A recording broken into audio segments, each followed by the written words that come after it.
Welcome, everybody. Happy Tuesday afternoon. I'd like to thank you for joining us today and especially thank our speaker, Jeff Ball from Friendly Hills Bank. Jeff is our local expert on PPP loans, and since some of the rules have changed and many of you may be into the PPP loan forgiveness app right now and trying to figure out what you're going to do with that, we thought we'd do this is kind of session 3 of our PPP loan webinars.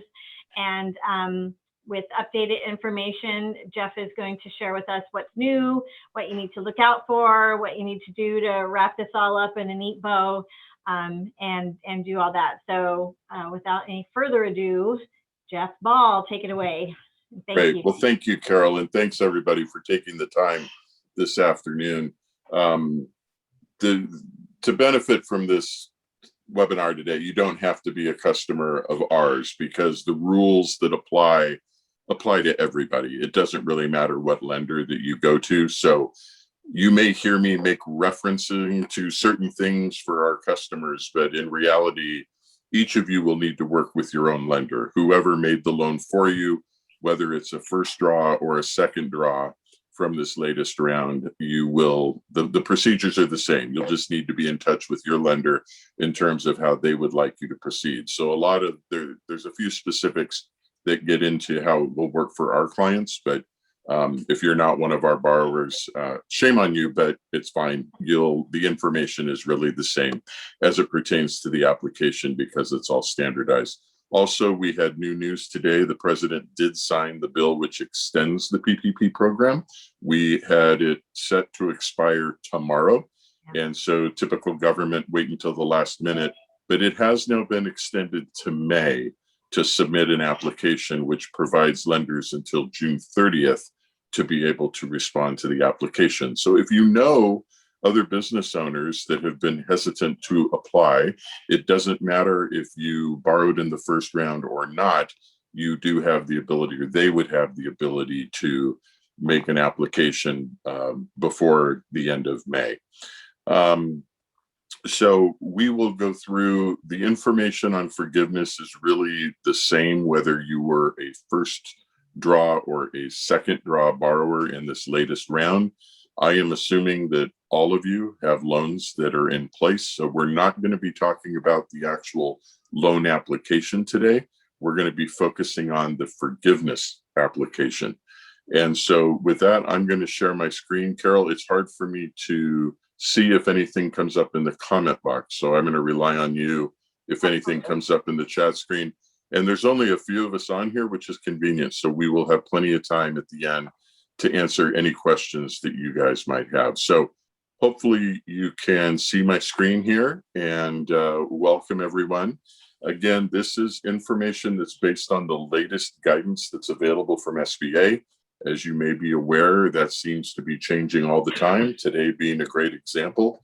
But it's our intention to provide this information to assist any borrower, whether they're with our bank or not, to help you in completing the PPP forgiveness application. The application and the information it contains, it's entirely your responsibility, and that's important to note, and I'm going to cover that when we get towards the end of the presentation today. So our job is to give you the information. And before we talk about forgiveness, it's helpful to remind ourselves exactly what this program was intended to do, and that is to help you retain employees. That is the primary focus of this program, and all of the applications and the structure and decisions when we get into gray area, it all comes back to this exact principle. There is loan forgiveness, and that forgiveness is based upon you maintaining the pay for your employees and also, of course, keeping them employed. And I'm going to talk about some of the specifics in terms of how that is measured. It is, as I mentioned earlier, a standardized loan program, and it was developed very quickly. Modifications have been happening, and we view our role to be here to help all of our borrowers and businesses in the community to be able to access the appropriate amount of funds that you qualify for to maximize your benefits under the program, particularly with forgiveness, and to stay compliant. And I'm happy to say that so far we are batting 1,000. We are pretty much through forgiveness for all of our first round borrowers, and we're quite a ways through even on our second round borrowers and getting them funded. And we've had many applications and forgiveness apps that have been reviewed by the SBA. We have yet to have a client denied a loan, and we have yet to have a client have their forgiveness amount reduced. So we seem to be doing something right, but it's a very frustrating program because it's standardized and things change, and there's not a lot that we can control. So as a community bank, we like to be flexible and help our clients by being able to customize things. Unfortunately, this is a program that we can't do that, and it gets frustrating for all of us. But if we understand the basics of it and the purpose, and we understand the rules, then we can all get through it and continue to bat 1,000. Now, I mentioned this was going to be about the forgiveness application, but I do want to make one other update for you as it pertains to application. Self-employed or Schedule C filers were previously qualifying their loan amount on the basis of their net income, which is line 31 of the Schedule C. That has now been changed, and that is now based upon the gross revenue. So there were a number of businesses that were Schedule C filers that at the bottom of the line did not show profitability and therefore were not eligible to borrow to replace income. And that has now been changed so that it's based on gross revenue. However, the forgiveness part, which is wage replacement that we'll talk about in a moment, that is still based on net income. So your revenue may allow you to qualify for a certain amount, but then we have to look at your expenses around forgiveness to make sure that you can get as much of that forgiven as possible. So let's talk a lot about, since a lot of the forgiveness is driven by payroll costs. Here's a quick refresher on what is considered a payroll cost. And these definitions are consistent with the definitions that were used at the time that you determined how much of a loan you qualify for. Your payroll costs are based on cash compensation, and it's pretty much everything that you think of as it applies to compensating employees. It is bonuses, it is tips, it is vacation pay, leave of absence pay. And when we're talking about a C Corp in which the owners are employees, it includes compensation for them. It also includes income replacement for the self-employed. So if you are self-employed, again, a Schedule C filer, and you have a certain amount of income, it's going to replace a portion of that income. And we'll get to that in a moment. Also includes any contributions that are made to cover health benefits, retirement plans, your state and local taxes on the employer. Again, if you're a Schedule C filer, there is a benefit there, and it's up to 2.5 months of Schedule C income.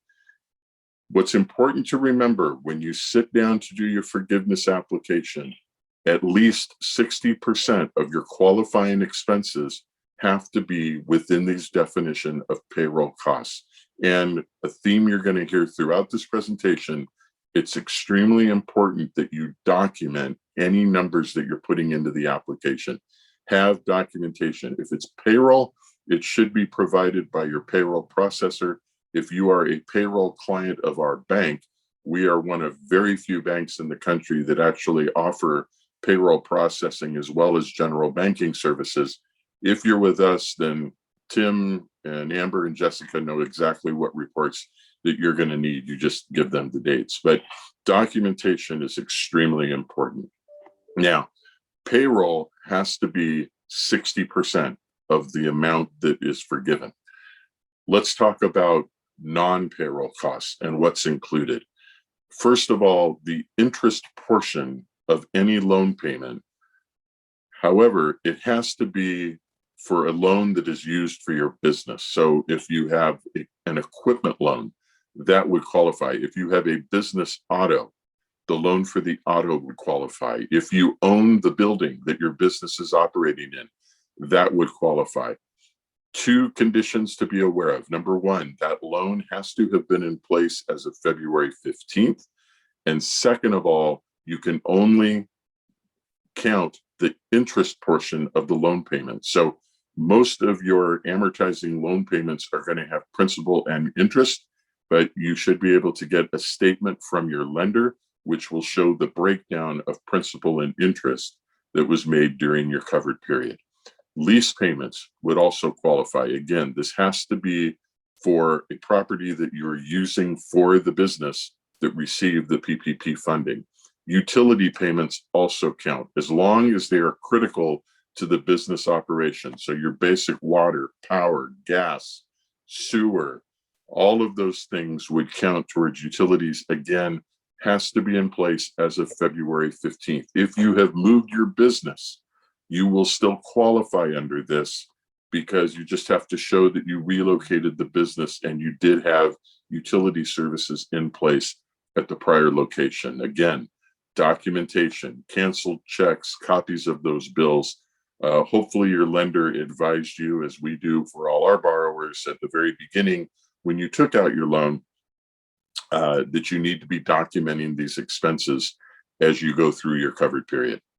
Now, there have been some updates as of in terms of the non-payroll costs. Now, basically any operating expenditure, anything that is typical for facilitating your business activity is going to qualify as a non-payroll cost for forgiveness. This includes delivery costs, where you have goods shipped in or where you're shipping goods out, software that you need, your accounting expense, anything that's a typical expense for a business should qualify. Supplier costs included, as long as it's supplies that are essential to the operation of the business, you should be fine. If you had property damage as a result of the recent public disturbances, fortunately, we didn't have a lot of this in the Whittier area, but if you did have damage as a result of public disturbances, the cost of that property damage is also included, if you would like, in your non-payroll costs. Also, many of you have had to purchase PPE or make improvements to your facilities in order to be able to accommodate the government mandates on spacing and other COVID compliance. All of those costs that you incurred are able to count towards your non-payroll costs. And again, you want to make sure that you document everything and that it's easily coverable in the in terms of being able to document the fact that it truly was an actual recurring expense of the business. Now, I've made reference to the idea of a covered period, and hopefully most of you are already familiar with this since you already have your loan funded. But the covered period is really the period in which we're measuring your utilization of the loan funds to make sure that it's compliant with the program and eligible as it comes to forgiveness. Your covered period begins on the day in which you receive your loan funding. It's not necessarily the date on your note. It's the date that you actually receive the money from your lender, whether that was a check that you processed or whether that was a wire that came in or whether they may be directly funded into your account by ACH. That is the day your loan was funded. So it may not be the same as the note date that you see on the note. And this is going to drive most of the calculations that we use in calculating forgiveness. You do have a choice of time period. You do have a period of anywhere between 8 and 24 weeks that you can use for your covered period. And really what most of our borrowers have been doing is measuring their costs after the time of funding. And once they get to the point where their eligible expenses have exceeded the amount of the loan, that's when they stop the calculations and prepare their forgiveness application. It does have to be a minimum of 8 weeks, but it can be up to 24 weeks maximum.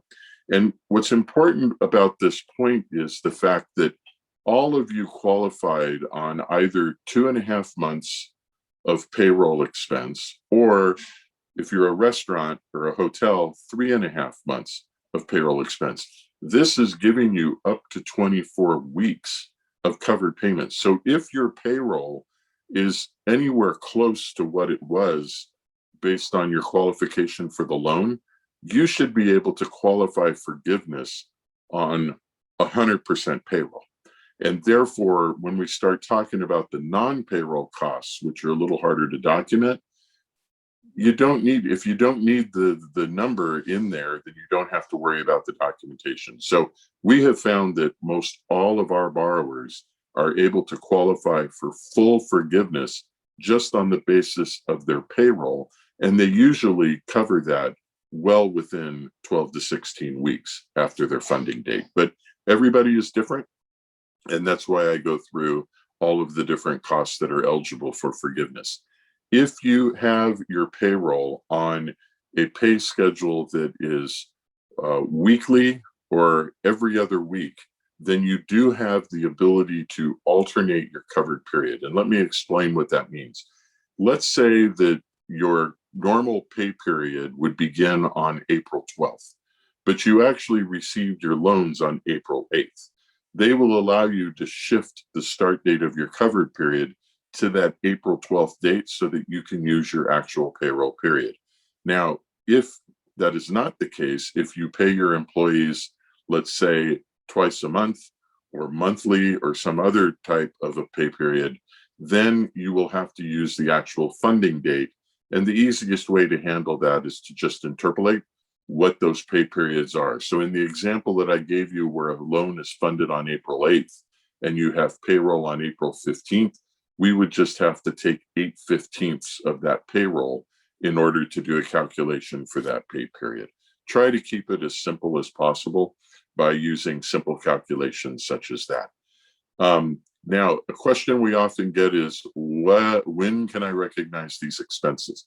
Well, you can basically do it one of two ways. You can do it based on the actual payment date, but they will also allow you to use your accrued or incurred expense that happened during a covered period. The important point is you got to make sure you don't double count. Don't have something that gets counted twice. So if your normal rent payment goes out on the 20th and you pay your rent monthly, then you can use that monthly amount relative to the number of weeks in your covered period so that it all appears very consistent.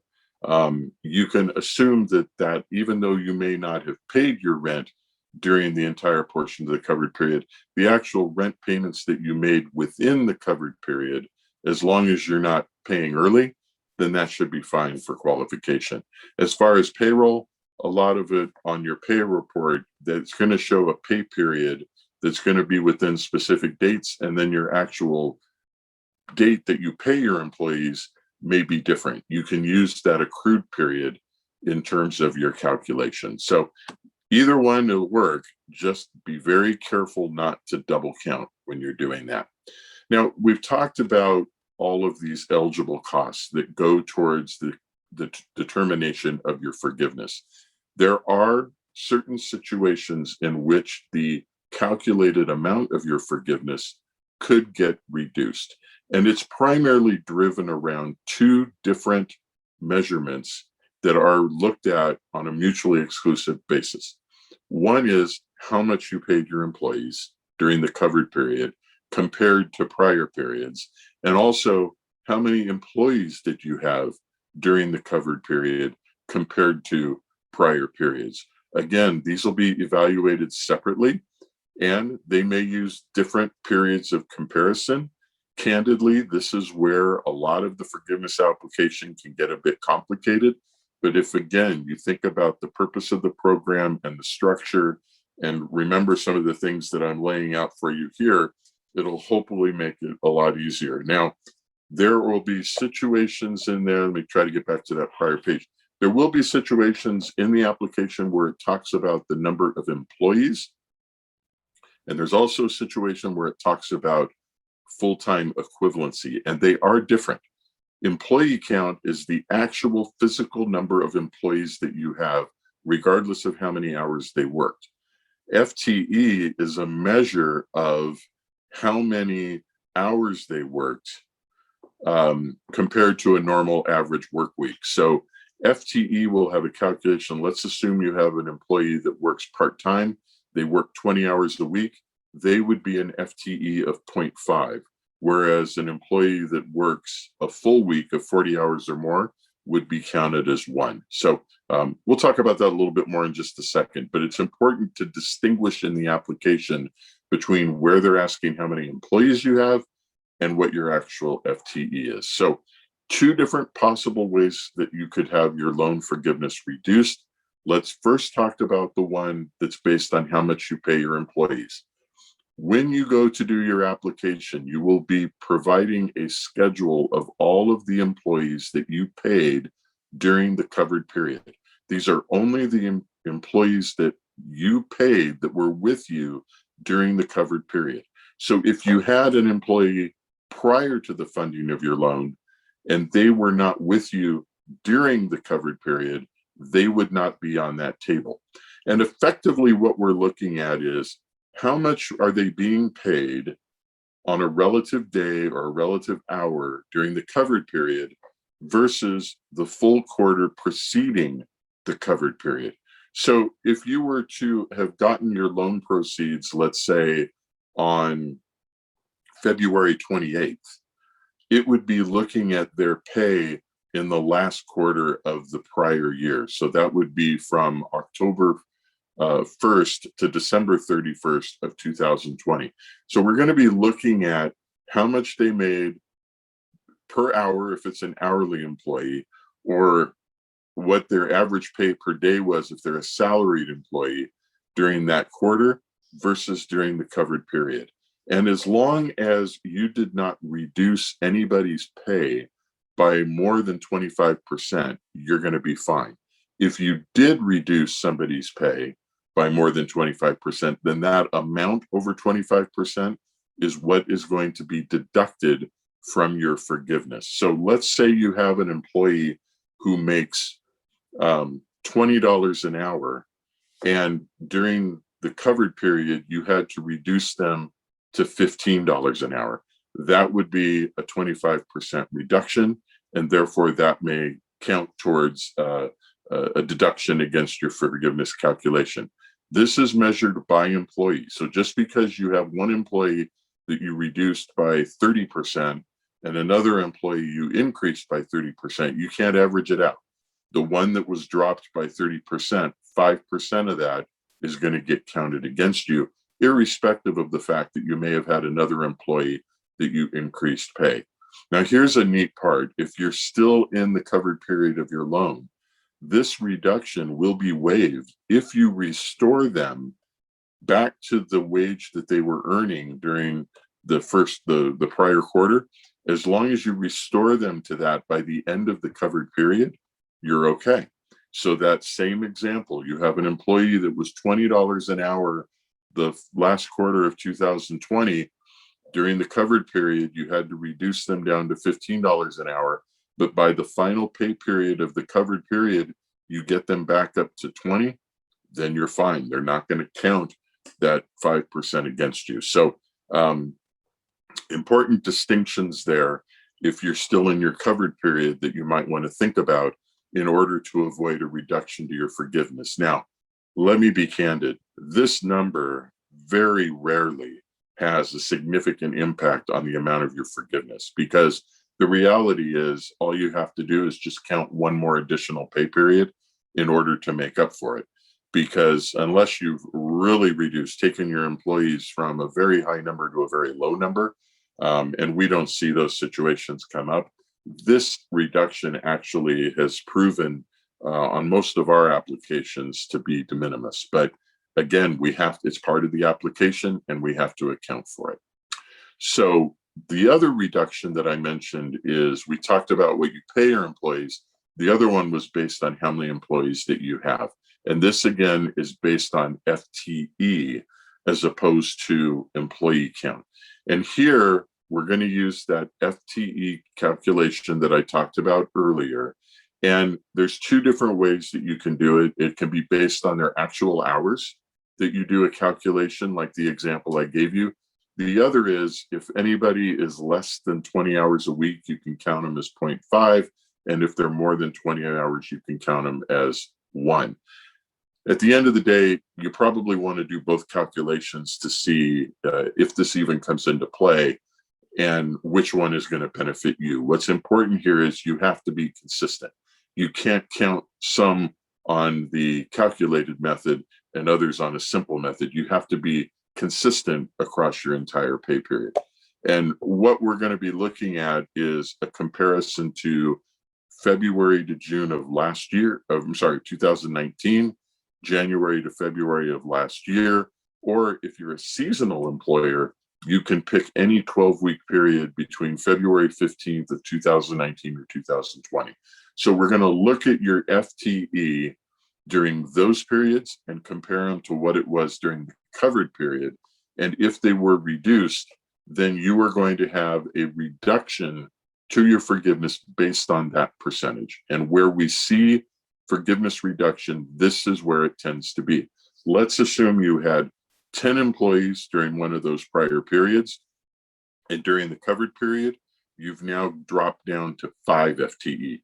That's a 50% reduction. So whatever expenses qualified for forgiveness, we're going to have to reduce that by 50%. But again, the ability to extend out to 24 weeks payroll when you basically have a loan amount driven by 2.5 weeks of payroll or even 3.5 weeks of payroll, that should be enough time for you to make up for any of that reduction. But again, it's part of the application that we have to account for. Now, one of the questions we often get is, I had 10 employees. I offered for everybody to come back, but 5 of them chose not to return. Or maybe I had 2 of them that I had to fire for cause.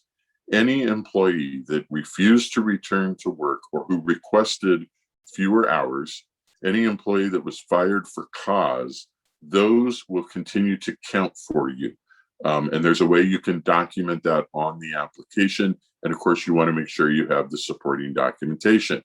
If your operations were impacted by government mandates related to COVID-19, so let's think about a restaurant that normally would have 20 tables, but because of all of the space restrictions, when things opened back up, they were only able to have 5 tables based on 25% capacity.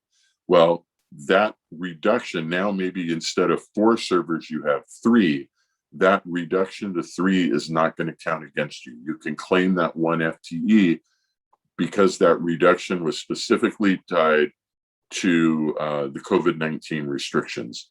And just like in the employee pay reduction, if you bring them back before your application date for forgiveness, then it will not count against you. So some things to think about in trying to avoid.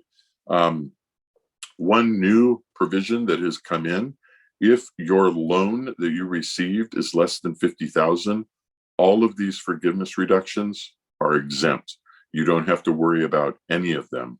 So if that's your situation, I'm going to show you in a moment, there's a streamlined application you're able to do, and you don't have to deal with all of that. Now, the applications you can get from the SBA, we've actually put them on our website. We have a tab called COVID-19. And if you go into that tab, you will see that we have all of the applications that are there for you to access. So now the next question is, which application do I use? Well, first of all, if your loan is less than $150,000, then you are able to use Form 3508S. It's a short form application that you are qualified for. This is based on amount per loan. So if you had a first draw and a second draw, it's only specific to that draw that you're applying for forgiveness. As an example, let's say you had a first draw of 100,000, and for the second draw, you got another 100,000. You're able to use that 3508S for each loan. You hopefully have already completed your forgiveness app on the first one, but even if you haven't, you can use the 3508S for each loan. Second application is the 3508EZ. So this would be a loan greater than 150,000 or greater. And if any of these qualifications apply to you, you are able to use the EZ application. And that is, you didn't have any employees, that you reduced their pay more than 25%, as we talked about before, and you didn't have any reduction in your FTE or your average pay hours. Or if you did have a reduction, it's because you were not able to operate at a normal level as a result of government mandates that are related to COVID-19. So you first have to have the fact that you didn't reduce anybody's pay by more than 25%.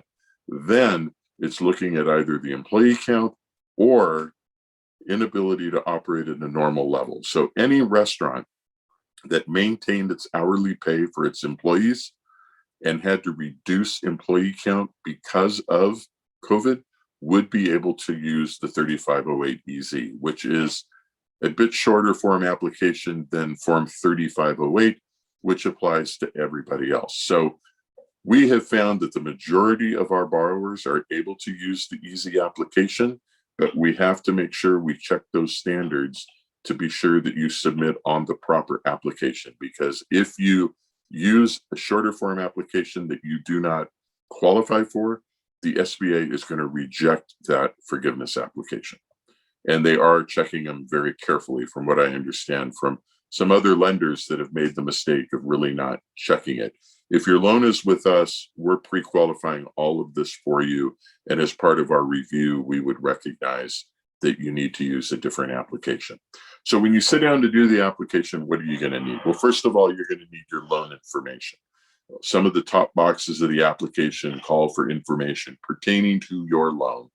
And that you can get from your lender if you don't have a copy of the note. The note should have the information that you need, but you can certainly get that information from your lender if you don't have access to that.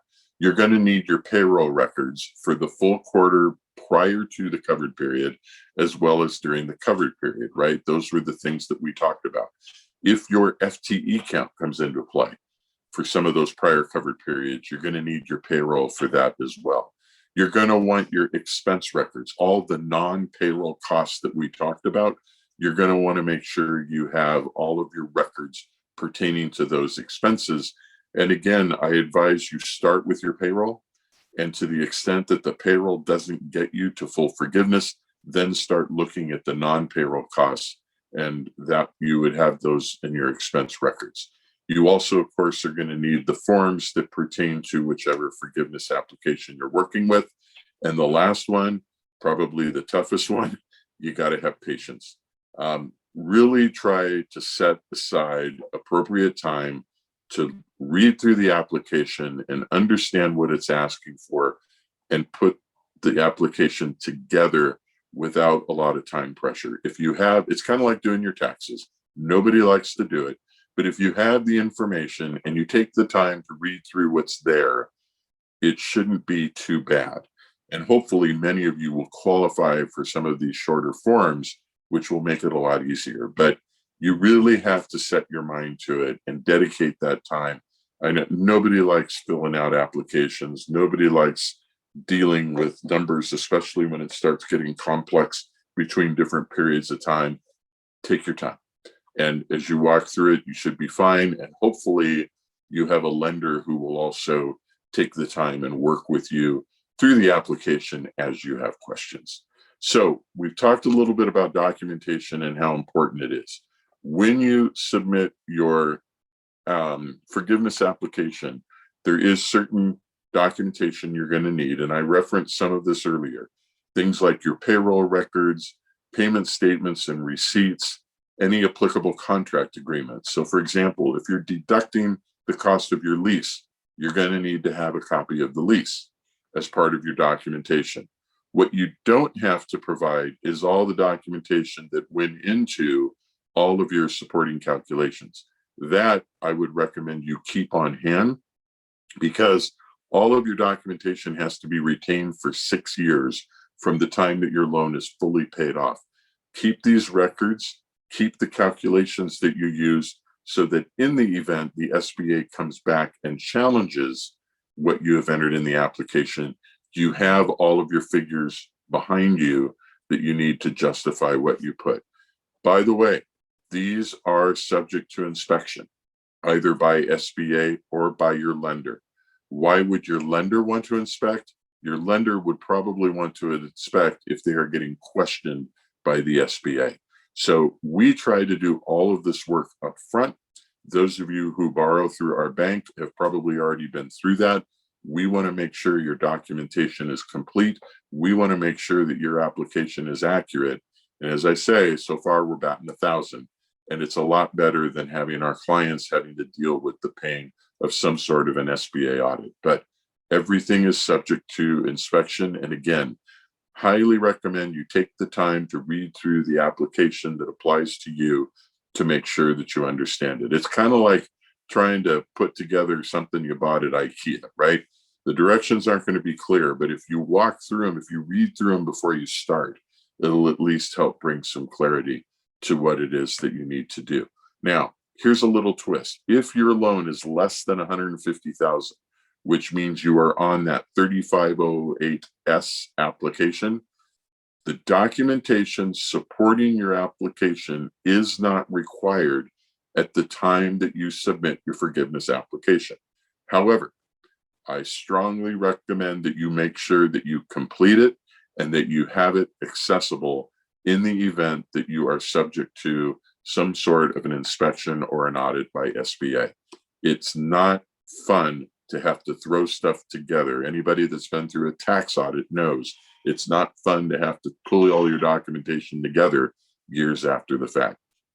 But you do not have to submit that with the forgiveness application. And also, if you had a second draw loan that was less than 150,000, you may know that you did not have to provide the documentation as to the fact that your revenue did drop 25% in at least one quarter, but that was deferred to the time that you do your forgiveness application. So now's the time you're going to have to provide that.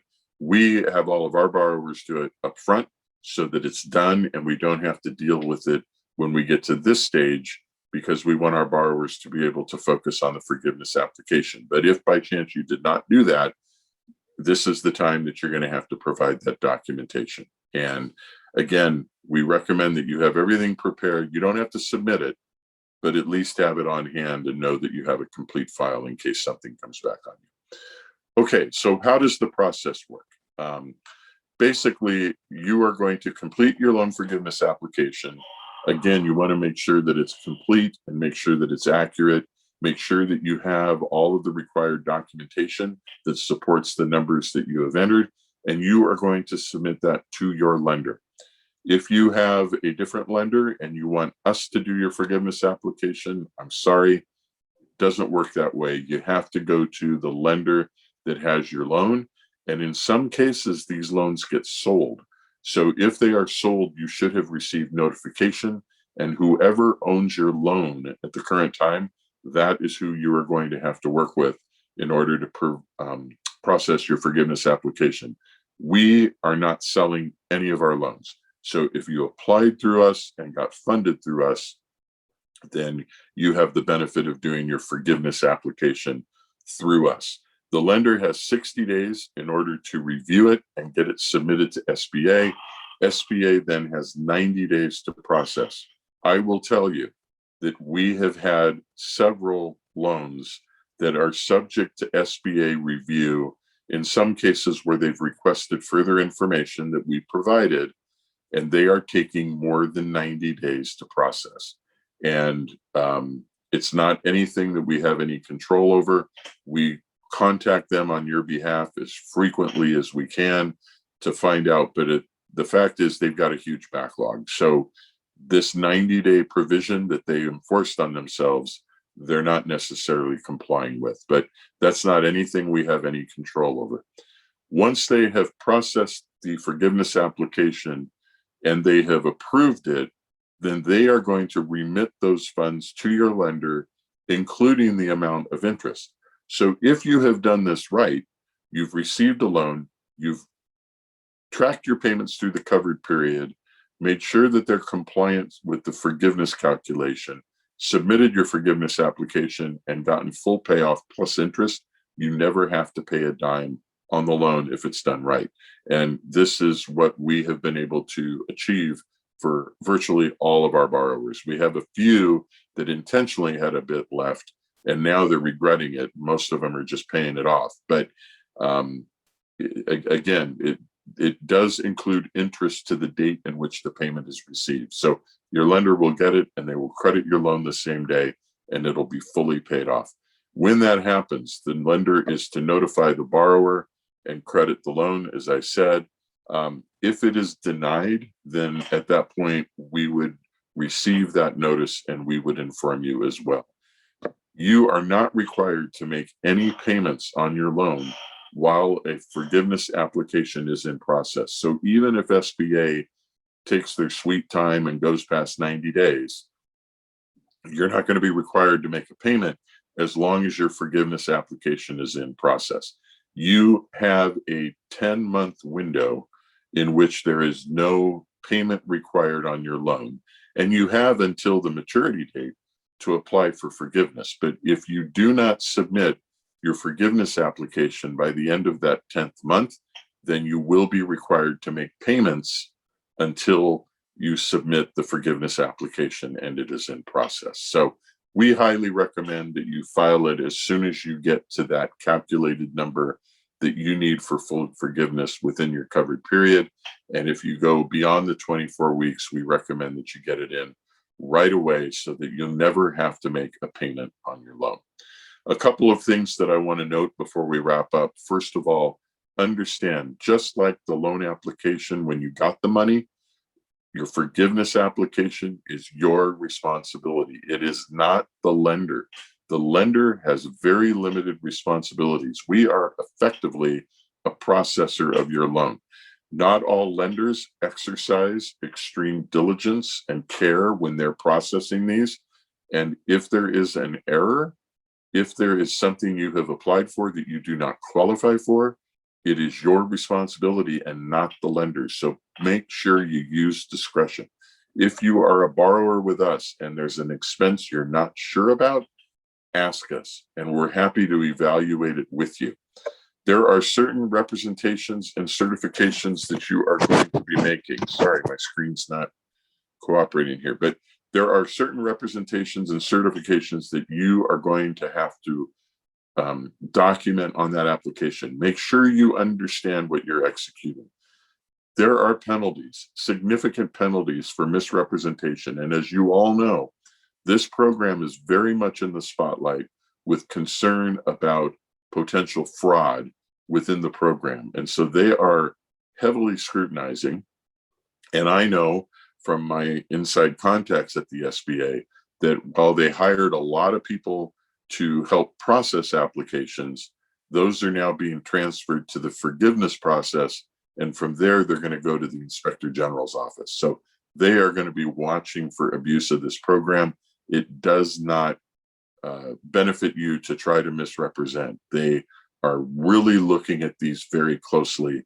And again, if you're a borrower with us, we're going to review it as well, just as a second check to make sure that everything is accurate. But before you submit it to your lender, whether you're with us or anybody else, make sure that you go through it. Make sure that it's accurate. Make sure that it's thorough. Do you have all the documentation in place? If there's something you're not sure about, send us an email if you're our borrower. If you're not our borrower, reach out to your lender and hopefully somebody will be there to be able to help you. But it's extremely important that that is done accurately.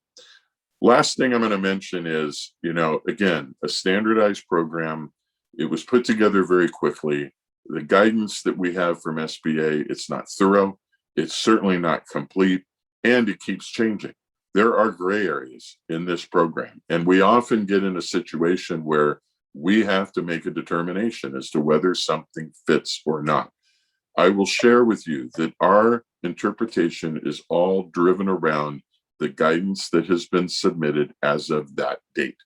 We look at it in an effort to really minimize the later scrutiny that you might face. And we look at it relative to the qualifying attributes of the loan application and the spirit of the program.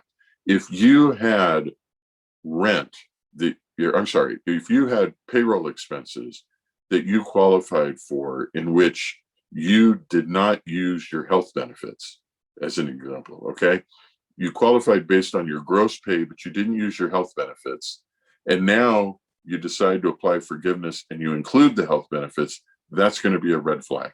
If we can qualify you without using the health benefits, trying to be as consistent as possible with the numbers that you qualified for the loan amount with, then you are less likely to face that type of scrutiny. But this is how we handle gray areas. SBA is not available to answer questions.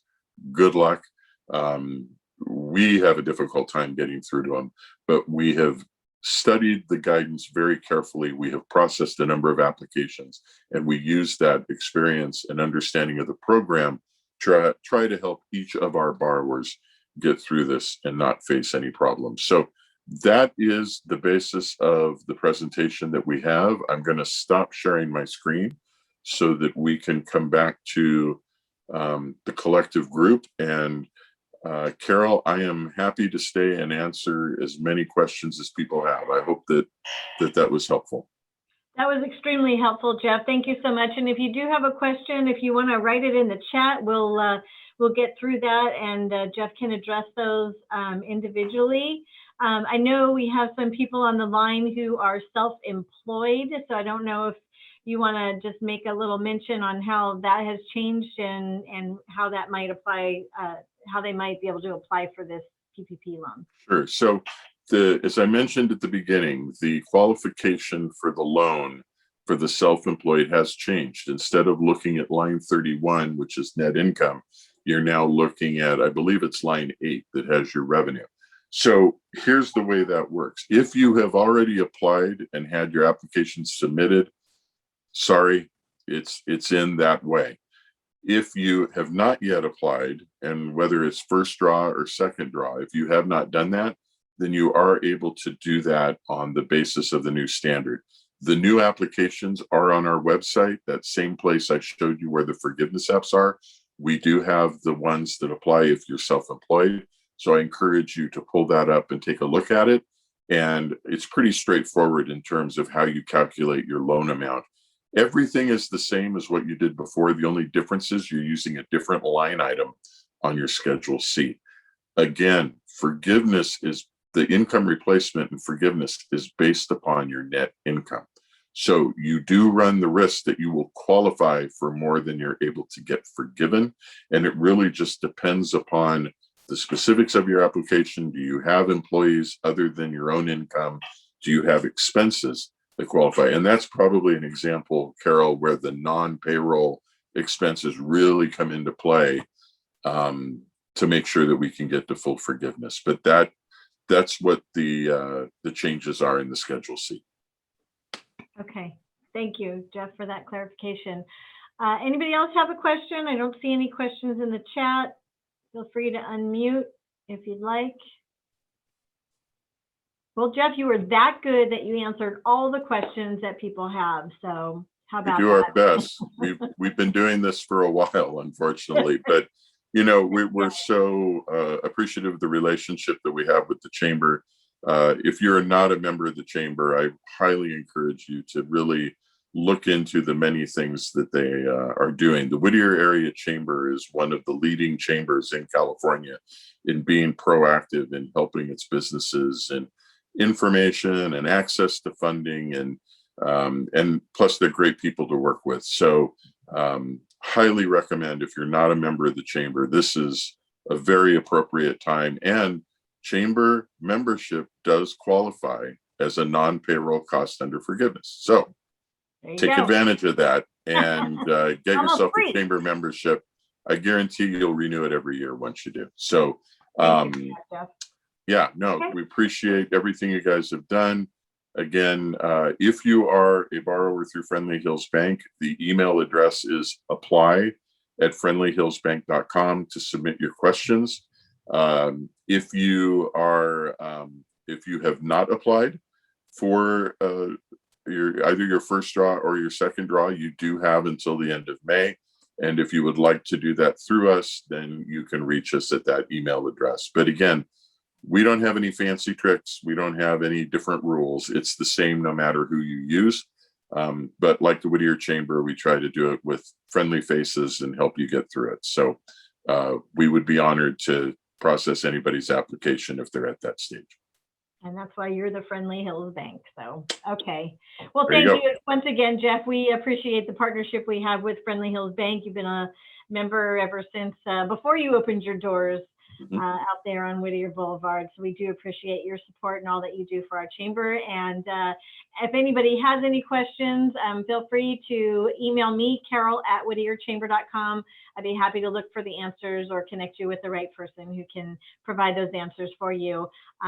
But I guess that's it. So thank you all very much for your time today. Jeff, thank you so much. We You're got some welcome. thank yous in the chat, and everybody have a wonderful Tuesday afternoon.